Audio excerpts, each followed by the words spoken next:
I've always preferred to be actively fishing than passively fishing. By actively fishing, I'm talking about casting, looking for fish, targeting areas, as opposed to trolling or just bait fishing when you're letting your bait sit on the bottom. When it comes to casting for walleye, one of my big strategies is to try to intercept the walleye when they're going to and from their feeding areas. Now, walleye, when they're not feeding, can stay a little bit in deeper water, or they can suspend in the water column anywhere from 10 to 20 feet. But when they want to feed, they'll move into structure areas, and they'll also move into weedy areas to feed as shallow as 4 or 5 feet.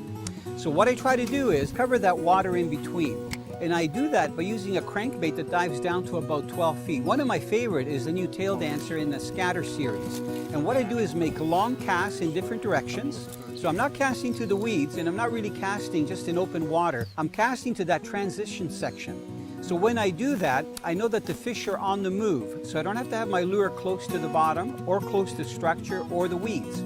It's just intercepting them when they're swimming to and from their feeding areas. So when I cast out, it's a steady retrieve. If I'm reeling in deeper water, I'll keep my rod tip close to the water surface to make that lure reach its maximum diving depth. As it's getting close to me, I'll actually lift my rod tip up and I'll make that crankbait climb up. So it's actually following a little bit the structure line, but swimming in the main water column.